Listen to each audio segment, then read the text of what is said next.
Hello aspirants, I am Akash. I welcome you all to the BTH, that is Beyond the Headlines, through which you will get to know what's happening around us with respect to UPSC Prelims 2027.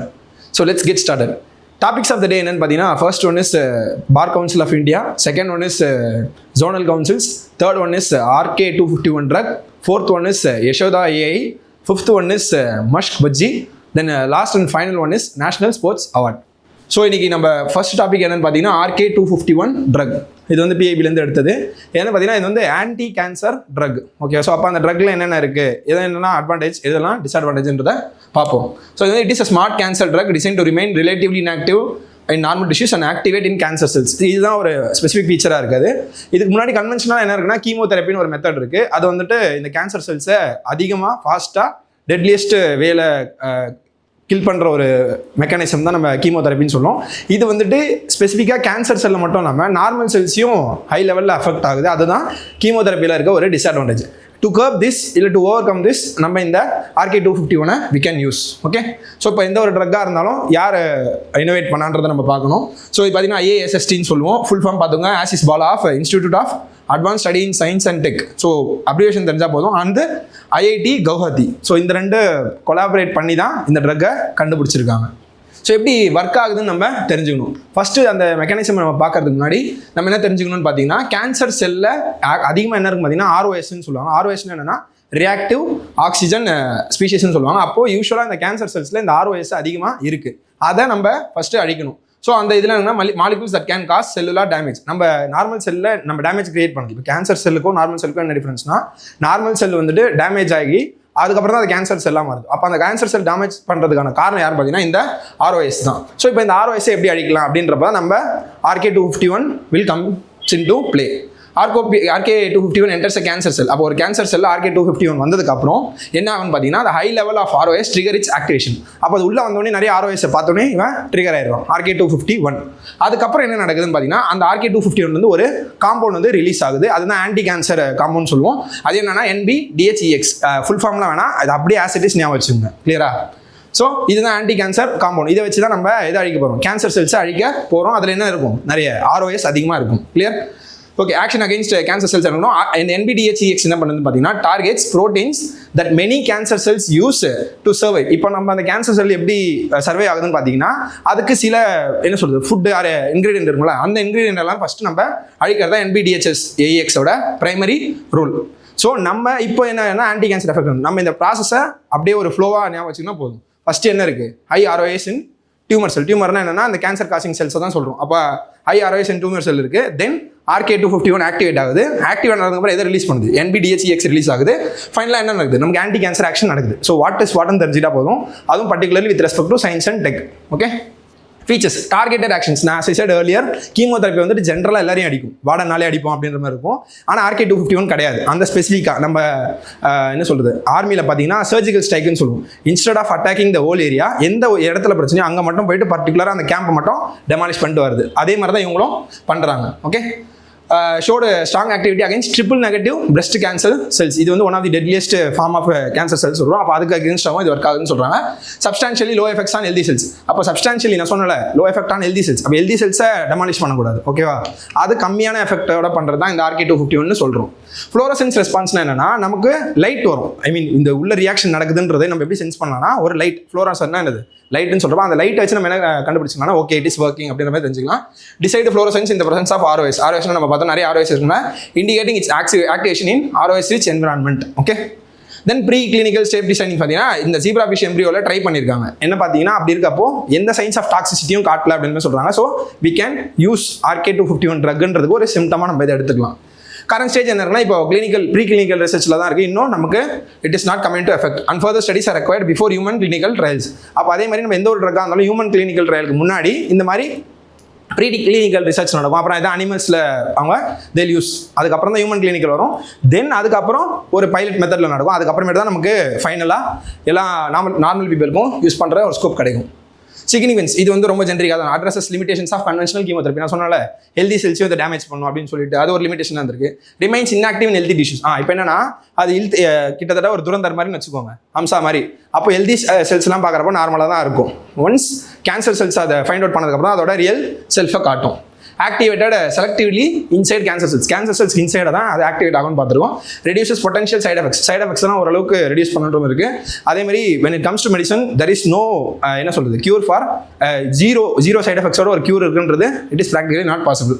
So represents targeted cancer therapy approach. அப்ப targeted approach இருக்குன்றத நம்ம முன்னாடி பார்த்தோம். இந்த டேர்ம்ஸ்க்கான meanings நம்ம பார்த்தோம். RAS என்னது reactive oxygen species elevated in many cancer cells. நிறைய கேன்சர் செல்ஸ்ல இது இருக்குன்றத பார்த்தோம்.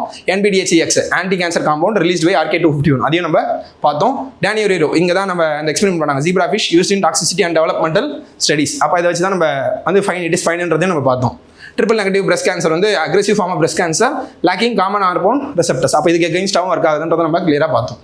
ஸோ முன்னாடி நான் சொன்ன மாதிரி பாயிண்ட்ஸ் டு பி நோட்டோட இந்த ஸ்லைடில் கொடுத்துருப்போம். ஸோ இதை மட்டும் நோட் பண்ணி வச்சுக்கோங்க. இன் அடிஷன் டு திஸ் உங்களுக்கு ஏதாவது இம்பார்ட்டன்ட் ஃபீல் ஆச்சுனாலும் you can note it that also. PYQ பார்க்குறப்போ ஜெனடிக் மெடிசன்ஸ் வச்சு கேட்டிருக்காங்க. நம்ம எப்படி கேட்டிருக்காங்கன்னு மட்டும் பார்ப்போம். Genetic medicines correct compensate for the faulty genes responsible for the disease. அப்போ ஜெனடிக் டிசீஸ் வந்து எதை இது பண்ணுது? வெறும் அந்த ஃபால்ட்டி ஜீன்ஸை மட்டும் மாடிஃபை பண்ணா இல்லை என்டையர் ஜீன் சீக்வன்ஸையும் ஜீனோம் சீக்வன்ஸையும் மாடிஃபை பண்ணுறத மாதிரி கேட்டிருக்காங்க. Then engineered viruses and lipid nanoparticles are used as carriers of genetic medicines. அப்போ இந்த எந்த வந்துட்டு கேரியர்ஸாக இருக்கு. ஸோ அது கேட்குறாங்க. லாஸ்ட் ஸ்டேட்மெண்ட் வந்து genetic medicines alter the entire DNA sequence. அது கிடையாது, என்டையர் DNA சீக்வன்ஸை பண்ணாது, வரும் அந்த பர்டிகுலர் DNA சீக்வன்ஸை மட்டும் தான் பண்ணணும். ஸோ எப்படி செக் பண்ணுறாங்கன்னு மட்டும் இதில் பாருங்கள். ஸோ ஆன்சர் பார்த்தீங்கன்னா 1 and 2 ஒன்லி. அப்போ இதுலேயும் சொல்லலாம் லைக் கீமோதெரப்பி RK251 என்டையர் செல்ஸையும் டேமேஜ் பண்ணணும். இல்லை என்ன பார்த்தோம், கேன்சர் செல்ஸை மட்டும் தான் அஃபெக்ட் பண்ணுறதை பார்த்தோம். So next topic for the day என்னன்னு பார்த்தீங்கன்னா பார் கவுன்சில் ஆஃப் இந்தியா. ஆக்சுவலாக நால்சார் யூனிவர்சிட்டியோட ஸ்டூடெண்ட்ஸ் வந்து ப்ரொடெஸ்ட் பண்ணாங்க, இந்த மாதிரி சீஃப் கெஸ்ட்டாக கூப்பிடக்கூடாதுன்னு சொல்லிட்டு. ஸோ அதை பார்த்ததும் அந்த ப்ரொடெஸ்ட்டை பார்த்ததும் பார் கவுன்சில் ஆஃப் இந்தியா என்ன பண்ணிடுச்சுன்னா அந்த ஸ்டூடெண்ட்ஸோட என்ரோல்மெண்ட்டே கேன்சல் பண்ணிடுங்கன்னு சொல்லிட்டாங்க. ஆக்சுவலாக என்ரோல்மெண்ட் என்னன்னா, இப்போ நீங்கள் லா கிராஜுவேஷன் முடிச்சாலும் ஒன்ஸ் நீங்கள் இதில் என்ரோல் பண்ணீங்கன்னா தான் you're eligible to practice in courts. அப்போது அந்த என்ரோல்மெண்ட்டை ஸ்டாப் பண்ணுங்க அப்படின்னு சொல்லியிருந்தாங்க. அதுக்கப்புறம் இன்னும் கொஞ்சம் நேரத்துக்கு அப்புறம் இல்லை அதை வந்து நாங்கள் ரிவோக் பண்ணிடுறோம், யூ கேன் கம் அண்ட் பார்ட்டிசிபேட்ன்ற மாதிரி, யூ கேன் கம் அண்ட் என்ரோல்ன்ற மாதிரி சொல்லியிருப்பாங்க. இது பொலிட்டிக்கல் ரீசன்ஸ்லாம் தாண்டி இதுக்கு பின்னாடி பார் கவுன்சில் என்னன்றது மட்டும் இன்னைக்கு நம்ம பார்ப்போம். Okay, first it is statutory body. Statutory பாடினா என்னன்னு பார்த்தீங்கன்னா, இப்போ கான்ஸ்டியூஷனல் பாடினா என்னன்னா அந்த பாடியை வந்துட்டு it is mention in the constitution it self. இப்போ ஸ்டாச்சுட்டரி பாடினா என்னன்னா அந்த பாடிக்கான பவர் வந்துட்டு it comes from the act. அந்த ஆக்ட் வந்து பார்லிமெண்ட்ல நம்ம எனாக்ட் பண்ணியிருப்போம். ஸோ இது மட்டும் தெரிஞ்சா போதும். அப்போ ஸ்டாச்சுட்டரி பாடின்னு தெரிஞ்சிச்சு. என்ன ஆக்ட்னு பார்த்துக்கோம். அட்வொகேட்ஸ் ஆக்ட் 1961 என்ன ரெக்கமெண்டேஷன்ஸ்லேருந்து பார்த்தீங்கன்னா ஆல் இந்தியா பார் கமிட்டி. நமக்கு ஆக்ட் தெரிஞ்சா போதும். அப்ஜெக்டிவ் என்னன்னு பார்த்தீங்கன்னா safeguarding the rights interest and privileges of advocates throughout India. அப்போ அட்வொகேட்ஸ்க்கு இருக்க எல்லா பிரச்சனையும் இந்த பார் கவுன்சில் மூலியமாக தான் they'll sort it out. Performs the regulatory function. என்ன ரெகுலேஷன், இப்போ எப்படி ஹவு அந்த கண்டக்ட்ஸ் ஆஃப் த அட்வொகேட்ஸ், இந்த மாதிரி எட்டிகேட்ஸ் என்ன இருக்கு, அப்புறம் ஜூரிஸ்டிக்ஷன் டிசிப்ளினரி ஜூரிஸ்டிக்ஷன் எங்க எப்படி இருக்கணும் அப்படின்றது. ஸோ இதை ரெகுலேட் பண்ணுறது தான் இவங்களோட வேலை. நெக்ஸ்ட் இதுதான் முக்கியமான point, standards for legal education. அப்போ லீகல் எஜுகேஷனுக்கு ஒரு ஸ்டாண்டர்ட்ஸ் இருக்கும்ல, அந்த ஸ்டாண்டர்ட்ஸை மெயின்டைன் பண்ணுறது. தென் வந்துட்டு கிராண்ட்ஸ் ரெகக்னிஷன் டு யூனிவர்சிட்டிஸ். இப்போ யூனிவர்சிட்டிஸ்க்கு இந்த யூனிவர்சிட்டி வந்து இதில் நீங்கள் டிகிரி படித்தா you're eligible to come and enrol இந்த பார் கவுன்சில் அவங்க தான் டிசைட் பண்ணணும். அது ஒரு விஷயம். இன்னொரு விஷயம் என்னன்னா, இப்போ ஃபாரின்ல நீங்கள் லா வந்துட்டு லீகல் கோர்ஸ், இப்போ இங்கே BL LLBலாம் இருக்கலாம், அந்த மாதிரி ஃபாரின்ல ஒரு கோர்ஸ் இருக்கும். அந்த கோர்ஸ் முடிச்சிட்டிங்க இங்கே நீங்கள் you're eligible to practice here அப்படின்றத என்ன சொல்கிறது, அதை வந்து கவர்ன் பண்ணுறது இவங்க தான். அது ரெசிப்ரோக்கல் பேசிஸில் நடக்குது. இப்போ இந்தியன் டிகிரி எந்தெந்த கண்ட்ரீஸ்லாம் அக்செப்ட் பண்ணுறாங்களோ அதே கண்ட்ரீஸை we are also accepting. அதான் ரெசிப்ரோக்கல் பேசிஸ்னு சொல்லுவோம். தென் ஆல் இந்தியா பார் எக்ஸாமினேஷன் இவங்க தான் கண்டக்ட் பண்ணுறாங்க. எதுக்குன்னு பார்த்தீங்கன்னா டு சர்டிஃபிகேட் ஆஃப் ப்ராக்டிஸ். அப்படி ஒரு சர்டிஃபிகேட் இஷ்யூ பண்ணுவாங்க. Then only you're eligible. Clear. இன்னொரு தாண்டி என்ன பண்ணால் ஃபண்ட்ஸ் வெல்ஃபேர் ஸ்கீம்ஸையும் இவங்க ஃபண்ட் பண்ணுறாங்க for economically weaker and physically handicapped advocates. So இந்த 2 பேருக்கு வந்துட்டு வெல்ஃபேர் ஸ்கீம்ஸ்க்காகவும் there also funding. Then reciprocal basis foreign qualification இது நம்ம முன்னாடியே பார்த்தோம். Then comprises members elected from each state bar council. அப்போ ஒரு ஸ்டேட் பார் கவுன்சில் இருந்தோம் மெம்பர்ஸ் வந்து எலெக்ட் பண்ணுறாங்க. இன்னொரு விஷயம் என்னன்னு பார்த்தீங்கன்னா attorney general and solicitor of India they are ex officio members. Ex officio members என்னன்னா, இப்போ நீங்கள் ஒரு போஸ்டிங்கில் இருக்கிறதுனாலே உங்களுக்கு இன்னொரு போஸ்டிங் கிடைக்கும். இப்போ சீஃப் ஜஸ்டிஸ் ஆஃப் இந்தியா அப்படின்ற ஒரு எக்ஸ் அஃபிஷியோ ஆஃப் ஒரு கமிட்டினா, அப்போ அந்த சீஃப் ஜஸ்டிஸ் ஆஃப் இந்தியா யார் போனாலும் அந்த அவர் தான் வந்துட்டு சேர்மன் ஆஃப் இன்னொரு கமிட்டி. ஸோ இதுதான் நம்ம எக்ஸ் அஃபிஷியோன்னு சொல்லுவோம். நீங்கள் ஒரு போஸ்டிங்கில் இருக்கிறதுனாலே நீங்கள் you're eligible to another posting. Okay. So இவங்க 2 பேர் வந்துட்டு இந்த அட்டார்னி ஜெனரல், இப்போ நான் போய் அட்டார்னி ஜெனரல் ஆனாலும் நான் வந்துட்டு இதில் நம்ம சேர்மன் ஆர் வைஸ் சேர்மனில் இருக்கலாம்.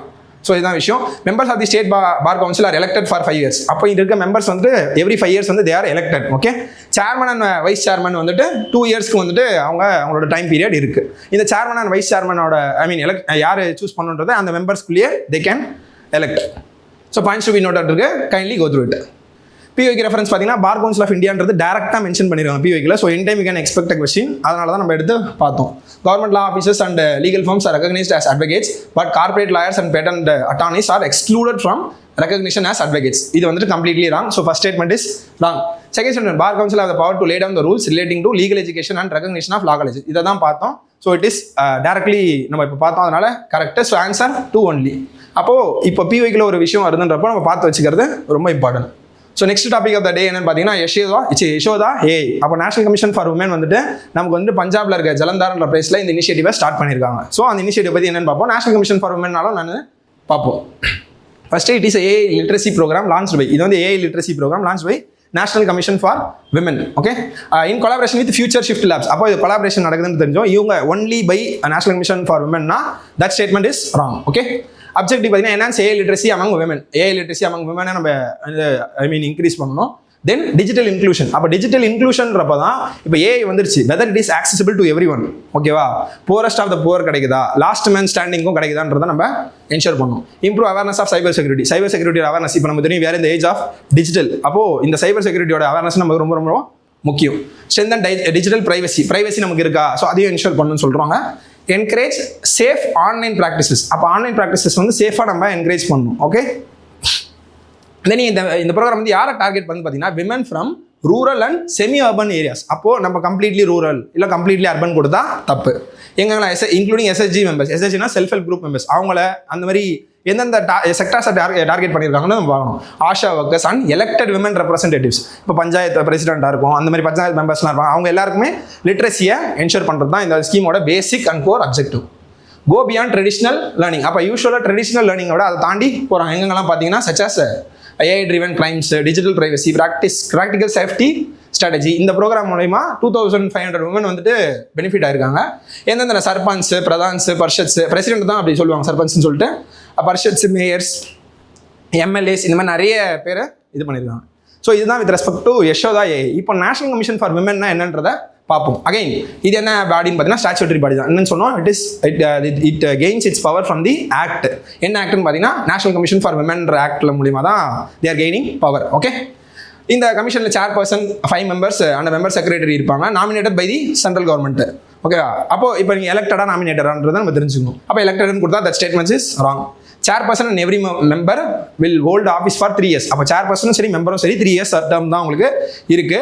Commission while investigating shall have the powers of a civil court. அப்போ it is equivalent to civil கோட்ன்ற நம்ம தெரிஞ்சுக்கணும். சம்டைம்ஸ் என்ன கொடுப்பாங்கன்னா it is equivalent to powers of the high கோர்ட்னு கொடுப்பாங்க. அப்போ இவங்களோட பவர் என்ன எதுக்கு ஈக்குவலன்னு பார்த்தீங்கன்னா சிவில் கோட்னு தெரிஞ்சால் போதும். ஓகே, ஸோ ரெஃபரன்ஸ் PYQ பார்த்தீங்கன்னா நமக்கு ஆர்டிஃபிஷியல் இன்டெலிஜென்ஸை பற்றி கேட்டிருக்காங்க, என்னென்னலாம் ப்ரெசென்ட் ஸ்டேட் ஆஃப் டெவலப்மெண்ட் இருக்குன்னு சொல்லிட்டு.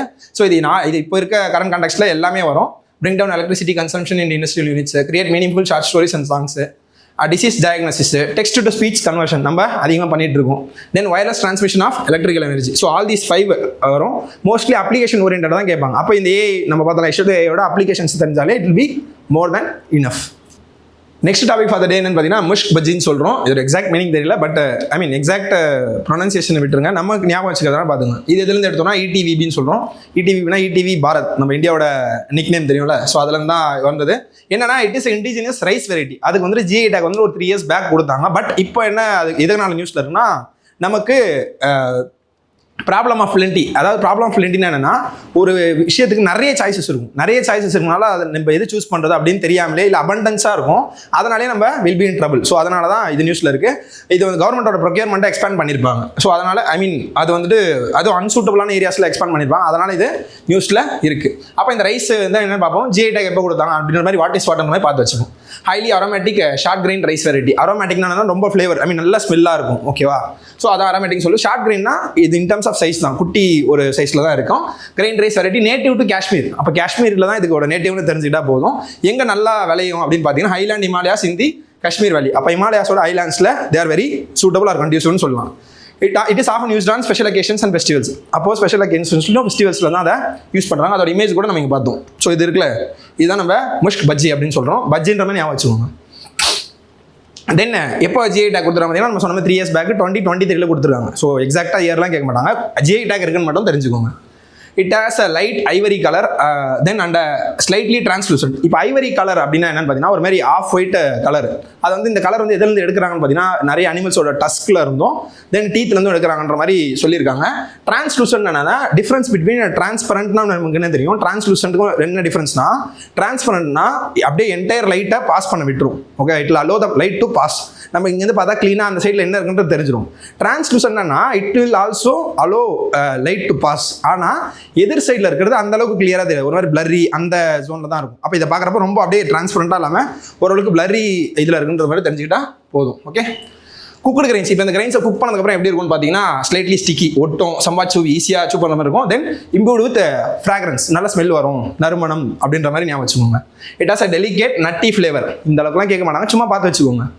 ரிச் இன் கார்போஹைட்ரேட், இது பொட்டன்ஷியல் ஏரியா, இது வந்து எதில் ரிச்சாக இருக்கும். அப்போ it is rich in carbohydrates, fibre and select B vitamins.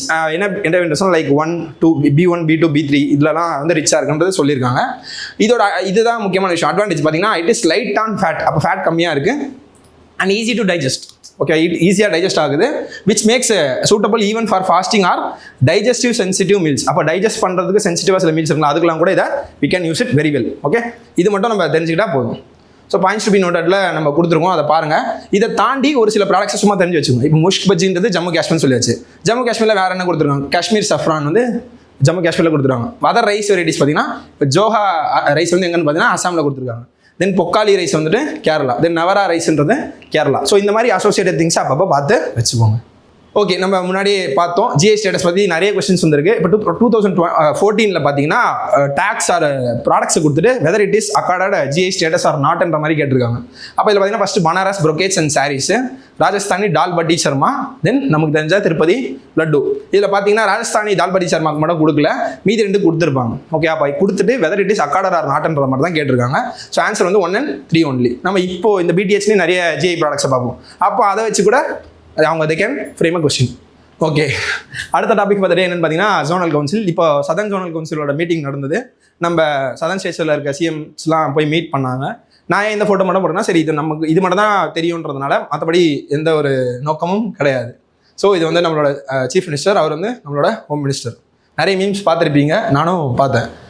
Okay, அப்போது இப்போ நம்ம என்ன பண்ணால் இந்த அப்பார்ட் ஃப்ரம் பாலிடிக்ஸ் நம்ம ஜோனல் கவுன்சில்ஸ்னு என்னன்றது மட்டும் நம்ம தெரிஞ்சுக்கிட்டா போதும். மீட்டிங் நடந்தது இது. இப்போ இந்த ஜோனல் கவுன்சில் மீட்டிங் நடக்கலாம், ஆனால் விதை யார் போட்டது அப்படின்னு பார்த்தீங்கன்னா honourable former prime minister Jawaharlal Nehru தான் போட்டிருக்காரு. ஓகே, அப்போ அகைன் இந்த ஜோனல் கவுன்சில்ன்றது ஒரு ஸ்டாச்சுட்டரி பாடி அப்படின்றத நம்ம தெரிஞ்சுக்கணும்.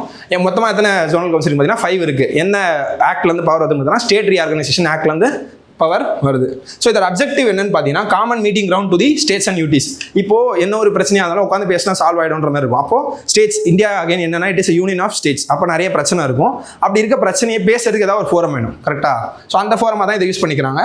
ஏன்னா இது எதுக்கு resolution of inter state and regional issues, then socio economic regional development, அதுக்கப்புறம் ஹார்மோனியஸ் சென்ட்ரல் ஸ்டேட் ரிலேஷன்ஸ். இதெல்லாம் தான் மேஜர் அப்ஜெக்டிவ்ஸ். என்ன பிரச்சனாலும் இப்போ தமிழ்நாடுக்கும் கேரளாவுக்கும் அந்த பிரச்சனைனா அந்த மீட்டிங்கில் வந்துட்டு ஹோம் மினிஸ்டர் வந்து பேச வைப்பார், இது உங்கள் நிலையான பிரச்சனை அப்படின்னு சொல்லிட்டு. இல்லை ஸ்டேட்ஸ் எல்லாம் சேர்ந்து சென்டருக்கு ஏதாவது பிரச்சனை, ஏதாவது ஒரு கோரிக்கை வைக்கணும்னா அவங்க they'll யூஸ் தட் ஃபோரம். இல்லை சென்டர் வந்துட்டு மற்ற ஸ்டேட்ஸ்க்கு ஏதாவது சொல்லணும்னாலும் அதையும் பண்ணுவாங்க. Okay, so okay 5 zonal councils இருக்குன்னு பார்த்துருவோம். என்னென்ன இருக்குன்னு பார்ப்போம். North, south, west, east, central, இந்த 5 கவுன்சில்ஸ் தான் இருக்குது. அந்த கவுன்சில்ஸில் என்னென்ன ஸ்டேட்ஸ் இருக்குன்னு மட்டும் பாருங்கள். இப்போ நார்த்தில் பார்த்தீங்கன்னா ஹரியானா, இமாச்சல் பிரதேஷ், ஜம்மு காஷ்மீர், லடாக், பஞ்சாப், ராஜஸ்தான், டெல்லி, சண்டிகர். ஸோ இதெல்லாம் தான் இருக்குது. சென்ட்ரலில் பார்த்தீங்கன்னா அப்படியே ஸ்டேட்ஸோட லொக்கேஷன் வச்சு ஈஸியாக பார்த்துக்கலாம். சத்தீஸ்கர், உத்தரகாண்ட், யூபி, மத்திய பிரதேஷ். ஈஸ்டர்னில் பீகார், ஜார்க்கண்ட், ஒடிஷா அண்ட் வெஸ்ட் பெங்கால். வெஸ்டர்னில் கோவா, குஜராத், மகாராஷ்டிரா, டாமன் அண்ட் டையூ, தாத்ரா அண்ட் நகர் ஹவேலி. சதர்னில் தான் நம்ம இருப்போம். யார் யார்? ஆந்திரா, தெலுங்கானா, கர்நாடகா, கேரளா, தமிழ்நாடு அண்ட் புதுச்சேரியும் இருக்குன்றதை நம்ம ஞாபகம் வச்சுக்கணும். கிளியர்? ஸோ இதுதான் 5 கவுன்சில்ஸு. இதை தாண்டி யார் எக்ஸப்ஷனலாக இருக்கான்னு பார்த்தீங்கன்னா நார்த் ஈஸ்டர்ன் ஸ்டேட்ஸ் இருக்காங்க. அந்த 7 சிஸ்டர்ஸ்னு சொல்லுவாங்க, அவங்க 7 பேருமே இருப்பாங்க. லேட்டராக வந்து சிக்கிமை ஆட் பண்ணியிருப்பாங்க அமெண்ட்மெண்ட் மூலிமா. அப்போ அந்த 7 பேர் வந்து எந்த ஆக்ட் மூலிமா, இப்போ இந்த கவுன்சில்ஸில் இல்லைன்னு சொல்லியாச்சு, அவங்களுக்கு என்ன தனி ஏதாவது கவுன்சில் இருக்கான்றதையும் பார்த்துக்கலாம். யார் 7 சிஸ்டர்ஸ்னா அசாம், அருணாச்சல் பிரதேஷ், மணிப்பூர், திரிபுரா, மிசோரம், மேகாலயா, நாகாலாண்டு. இவங்க வந்து ஜோனல் கவுன்சில்ஸில் இல்லைன்னு தெரிஞ்சுக்கணும். அப்போ அவங்களோட பிரச்சனை இவங்க வந்து தனியாக பார்க்கறதுக்காக நம்ம நார்த் ஈஸ்டர்ன் கவுன்சில் தனியாக வச்சுருக்கோம். நார்த் ஈஸ்டர்ன் கவுன்சில் ஆக்ட்ன்ற மூலிமா தான் அந்த பாடி வந்து ஃபார்ம் ஆயிருக்கு. ஸோ சிக்கிம் வந்துட்டு லேட்டராக 2002 ஆட் பண்ணியிருக்காங்க. இந்த ஜோனல் கவுன்சில்ன்றது it is just advisory body. இதில் கொடுக்குற ரெக்கமெண்டேஷன்ஸ்லாம் ஒரு அட்வைஸாக எடுத்துகிட்டு they can work on it, அவ்வளோதான். அதை தாண்டி இதை கண்டிப்பாக பண்ணி ஆகணும்லாம் கிடையாது. ஓகே, இது common interest and advice the central government அந்த கவர்மெண்ட் ஆஃப் ஈச் ஸ்டேட். அது நான் முன்னாடி சொன்ன மாதிரி 2 கவர்மெண்ட்ஸ் கிட்டையும் நம்ம பேசிக்கலாம். ஓகே, இதோட கம்போசிஷன் பார்த்தீங்கன்னா ஹோம் மினிஸ்டர் தான் சேர்மனாக இருப்பார். சீஃப் மினிஸ்டர்ஸ் எல்லாம் வந்துட்டு வைஸ் சேர்மனாக இருப்பாங்க on rotation period of 1 year. அப்போ 1 yearக்கு மாற்றிட்டே இருப்பாங்க. ஓகே, chief minister and other 2 ministers are nominated by the governor. இப்போ apart from chief minister and other 2 ministers வந்துட்டு கவர்னரால் நாமினேட் பண்ணுவாங்க. And 2 members from union territories including இந்த ஜோன். அப்போ அந்த யூனியன் டெரிட்டரிஸ்லேருந்து ஒரு 2 members வருவாங்கன்னு தெரிஞ்சால் போதும். இதுக்கு ஒரு ஸ்டாண்டிங் கமிட்டி இருக்குது. அந்த ஸ்டாண்டிங் கமிட்டியில் யாரெல்லாம் மெம்பர்ஸாக இருப்பாங்க பார்த்தீங்கன்னா சீஃப் செக்ரட்டரிஸ். அந்த ஒரு ஸ்டேட்டோட சீஃப் செக்ரட்டரிஸ் வந்து சீஃப் செக்ரட்டரினா நம்ம ஐஏஎஸோட டாப் மோஸ்ட் போஸ்டிங். ஓகேவா? So member states of the respective zonal councils. இந்த ஸ்டாண்டிங் கமிட்டிஸ் என்னன்னு பார்த்தோம்னா அடிக்கடி மீட் பண்ணி என்ன பிரச்சனை இருக்குன்றது பேசிப்பாங்க. ஃபர்தர் ஜோனல் கவுன்சில் மீட்டிங்ஸ் வருது, அங்கே எப்படி அரேஞ்ச் பண்ணணும், ஸோ அதெல்லாம் கோஆர்டினேட் பண்ணிப்பாங்க. Senior officers from the Niti Aayog, central ministers and state governments. வேறு ஏதாவது எக்ஸ்பர்ட் ஒப்பீனியன் வேணும், ஏதாவது சீனியர் ஆஃபீஸர்ஸோட ஹெல்ப் வேணும்னா அவங்கள based on the necessity they can also attend இன்வைட்டும் இவங்க பண்ணிக்கலாம். ஸோ PYQ இதுவும் வந்துட்டு டேரெக்டாக PYQல மென்ஷன் ஆயிருக்க டாபிக். ஸோ அதனால தான் எடுத்து டீட்டெயிலாக பார்த்துருக்கோம். Which are the following bodies does not find mention in the constitution. சிம்பிளாக கேட்டாங்களா, நம்ம இவ்வளோ பார்த்தோம். என்ன கேட்டாங்க, வெதர் ஸ்டாச்சுட்டரி பாடியா கான்ஸ்டியூஷன் பாடியா தான் கேட்குறாங்க. அப்போ இது மூணுத்துமே இதெல்லாம் கான்ஸ்டியூஷன் பாடி இல்லைன்னு கேட்குறாங்க. 3மே கான்ஸ்டியூஷன் பாடிஸ் இல்லை, 3மே ஸ்டாச்சுட்டரி பாடிஸ். ஸோ ஆன்சர் வந்து 1, 2 and 3 only. So last topic for the day என்னன்னு பார்த்தீங்கன்னா நேஷனல் ஸ்போர்ட்ஸ் அவார்ட்ஸ். இப்போ 2025க்கான அவார்ட்ஸை மினிஸ்ட்ரி ஆஃப் யூத் வந்துட்டு அனௌன்ஸ் பண்ணியிருக்காங்க. ஸோ அந்தந்த அவார்டு வந்துட்டு என்ன பேசிக்காக அப்ஜெக்டிவும் தெரிஞ்சுக்கிட்டா போதும். இப்போ அவார்டிஸ்லாம் நமக்கு தெரிஞ்சுக்கணும்னு அவசியம் இல்லை, ஏன்னா அது கேட்க மாட்டாங்க. ஓகே, மினிஸ்ட்ரி ஆஃப் நம்ம சொன்ன மாதிரி அனௌன்ஸ் பண்ணியிருக்காங்க. National sports award are given every year. எத்தனை ஃப்ரீக்வன்சி கேட்பாங்க, every 1 year, every 2 years, every 5 years சொல்லி இதோட ஃப்ரீக்வன்சி என்னன்னா annually they will award. Okay, யார் ministry of youth affairs and sports. அப்போ ஃபர்ஸ்ட் அர்ஜுனா அவார்டு யாருக்குன்னா குட் பர்ஃபார்மன்ஸ் வர ஒரு சிங்கிள் இண்டிவிஜுவலுக்கு தான் கொடுப்பாங்க. ப்ரீவியஸ் 4 yearsோட பர்ஃபார்மன்ஸ் எடுத்துட்டு இஃப் தேர் எக்ஸலிங் இன் ஸ்போர்ட்ஸ்னா அர்ஜுனா அவார்டு கொடுப்பாங்க. ஸோ இதான் ஃபர்ஸ்ட் அவார்டு. செகண்ட் என்ன, அர்ஜுனா லைஃப் டைம் அவார்டு. யூஸ்வலாக நம்ம லைஃப் டைம்னு சொல்கிறப்போ அந்த என்டையர் லைஃப் டைம்லேயும் அவங்க ஒரு பெரிய பர்சனாலிட்டியாக இருப்பாங்க, ஒரு மைல் ஸ்டோனை அச்சீவ் பண்ணியிருப்பாங்க. அந்த மாதிரி ஈவன் ஆஃப்டர் ரிட்டைர்மெண்ட் பண்ணியிருப்பாங்க. இது ஜென்ரலாக நம்ம ஞாபகம் வச்சுக்கோங்க. அதே மாதிரி தான் இதுலையும் அர்ஜுனா அவார்ட்ஸ் லைஃப் டைம். இப்போ இது வந்துட்டு அட் ப்ரெசென்ட்டில் இருக்க ஒரு இதில் கொடுக்குறவங்க தான் அர்ஜுனா அவார்ட்ஸ் லைஃப் டைம்னா even after retirement they'll continue to contribute. அவங்களுக்கு தான் இந்த Arjuna life time contribution award கொடுப்பாங்க. ஓகே, அடுத்து துரோணாச்சாரியான்ற நேம் வச்சு நமக்கு ஈஸியாக தெரியும். இது வந்துட்டு யாருக்கு கொடுப்பாங்க, கோச்சஸ் ஆர் மென்டார்ஸ்க்கு தான் கொடுப்பாங்க. For enabling sports person to excel in the international events. இப்போ ஃபார் எக்ஸாம்பிள் PV சிந்து வந்துட்டு இன்டர்நேஷனல் ஃபோரமில் ஒரு பெஸ்ட்டாக பர்ஃபார்ம் பண்ணுறாங்க அப்படின்னா அவங்களோட கோச்சுக்கு கொடுக்கலாம். இப்போ பிரக்யானந்தா பண்ணுறாருன்னா அவரோட கோச்சுக்கு கொடுக்கலாம். ஒரு எக்ஸாம்பிளுக்காக நான் சொல்கிறேன். ஸோ நெக்ஸ்ட் விஷயம் வந்து பார்த்தீங்கன்னா ராஷ்ட்ரிய கேல் புரோட்டோஷான் புரஸ்கார். ஸோ இன்னைக்கு ஹிந்தி டியூஷனில் என்ன பார்க்க போகிறோம்னு பார்த்தீங்கன்னா ராஷ்ட்ரியானா நேஷனல், கேல்னா ஸ்போர்ட்ஸு, ப்ரோத்சாஹான் அப்படின்னா ப்ரொமோஷன், புரஸ்கார்னா அவார்டு. ஸோ இதை வந்து ஞாபகம் வச்சுக்கோங்க. இது எதுக்குன்னு பார்த்தீங்கன்னா இது வந்து corporate entities either public or private இல்லை NGOஸ்க்கு இவங்களோட contribution towards sports, promotion of sports activities அவங்களுக்கு இது கொடுக்குறது. இதை இன்ஸ்டியூட் கொடுக்குறது மட்டும் ஞாபகம் வச்சுக்கோங்க. ஸோ இது நாலுமே நம்ம எதுக்கு எடுத்து பார்த்தோம்னா ஆல்ரெடி PYQல டேரெக்டாக வந்திருக்கு. ஸோ இந்த வருஷம் நம்ம அவார்டிஸ் எதுவுமே கேட்க மாட்டாங்க, அப்ஜெக்டிவ் தான் கேட்பாங்க. ஸோ அதனால தான் இந்த ஆஸ்பெக்ட்லையும் நம்ம பார்க்குறோம். ஓகே, ஸோ அர்ஜுனா அவார்ட்னா என்ன, துரோணாச்சாரியா அவார்ட்னா என்ன, ராஷ்ட்ரிய கேல் புரஸ்கார்னா என்ன அப்படின்றத வாட்ன்ற மாதிரி கேட்டுவாங்க. இதில் 2 ஸ்டேட்மெண்ட் தப்பு, only 2 is right. Okay, description award தான் கேட்பாங்க. அதை தாண்டி யாருக்கு என்ன கொடுக்குறாங்கன்ற மட்டும் கேட்பாங்க. கோச்சா, பிளேயரா, இன்ஸ்டியூட்டா அப்படின்ற மாதிரி. Clear? Okay, with this we have come to the practice questions. இப்போ practice questions we can solve. Pause பண்ணிட்டு சால்வ் பண்ண பாருங்க. Which of the following best describes RK51 recently developed by Indian scientist? இதுதான் மோஸ்ட் என்னது frequent science and tech question. ஓகேவா? இந்த template தான். அப்போ நமக்கு ஈஸியாக தெரியும் என்னது. It is a smart cancer drugs that selectively activates inside cancer cells. So answer வந்துட்டு B. Consider the statements regarding Bar Council of India. It is a constitutional body and கேட்டால் கிடையாது. Constitutional body கிடையாது. It prescribes standards of professional conduct and etiquette for advocates. அதுதான் பார்த்தோம். அட்வொகேட்ஸ்க்கு அவங்க தான் they will stand ன்னு சொல்லிட்டு its chairman and vice chairman are nominated by the central government. So third statement தப்பு, first statement தப்பு. Answer 2 only. Okay, Yashoda இதுவும் science and டெக்ல இந்த பேட்டர்ன்லாம் கேட்பாங்க. அப்போ டைரக்ட் டெஃபினிஷன் எதுன்னு பார்த்தீங்கன்னா enhancing AI literacy and digital safety among women. பார்த்தோமா? எந்த டைப் ஆஃப் விமென்க்குலாம் பண்ணுறாங்கன்றதை கிளியராக பார்த்தோம். So answer B only. Okay, then question is Mushk Budji rice. It is a GI tagged rice variety. GI tag கொடுத்தாங்க பார்த்தோம். எப்போ பார்த்தோம்? 2023 பார்த்தோம். Then it is known for its aromatic fragrance. Aromatic நல்ல ஸ்மெல்னு சொல்லணும். So second statement also right. It is predominantly cultivated in the Deccan Plateau region. இந்த predominantன்றது keyword. யூசுவலாக இந்த UPSC PYQ பொறுத்த வரைக்கும் நம்ம என்ன பார்க்கணும்னா இந்த verbatim சொல்லுவாங்க. அப்போ predominantlyனா அது ஈஸியாக மெஜாரிட்டி ஆஃப் இடத்துல இருக்குது அப்படின்ற மாதிரி பார்ப்போம். அது கிடையாது. நம்ம என்ன பார்த்தோம்? நம்ம இமாலயாஸ் என்ன சொல்கிறது, இமாலயாஸ் ஐலாண்ட்ஸ் அப்புறம் காஷ்மீருக்கு நேட்டிவ்னு பார்த்தோம். ஸோ தேர்ட் ஸ்டேட்மெண்ட் ராங்ன்றதுனால ஆன்சர் 1 and 2 ஒன்லி. Zonal councils are constitutional bodies. தப்பு அதையும் பார்த்தோம் statutory bodiesனு சொல்லிட்டு. ஸோ ஃபர்ஸ்ட் ஸ்டேட்மெண்ட் சொன்னா the recommendations are legally binding on member states. இதுவும் தப்புன்னு பார்த்தோம். ஓகே, member states legally கிடையாது, it is just advisory அப்படின்னு சொல்லிட்டு. Then third one பார்த்தீங்கன்னா union ministry is the chairman of all zonal councils. Correct, vice chairman தான் chief மினிஸ்டர்ஸ்னு பார்த்தோம். Chairman வந்துட்டு யூனியன் ஹோம் மினிஸ்டர் தான் பார்த்தோம். ஸோ அப்போ 2 தப்பு, 1 தப்புனா 3 only is the answer. Okay, the last question for the day என்ன பார்த்தீங்கன்னா Arjuna award is given for outstanding performance in sports over the previous 4 years. அது correct. Dronacharya award is given to sports person for lifetime contribution. கிடையாது. Arjuna life time அவார்டுன்றது தான் second statement. Dronacharya award is goes to award will be given to coachesன்றதை பார்த்தோம். Second statement தப்பு. Second statement தப்புனாலே we are left out with only one option, C 1 and 3 only. But third statement படிங்க. ராஷ்டிரிய கேல் புரோத்சாகன் புரஸ்கார் இது MNC கொடுப்பாங்கன்னு பார்த்தோம். Award to organisations involve in sports promotion and development. So answer 1 and 3 only. Okay, with this we have come to the end of this video. If you are having any doubts, kindly post it in the comments section. Nandri Mohichi.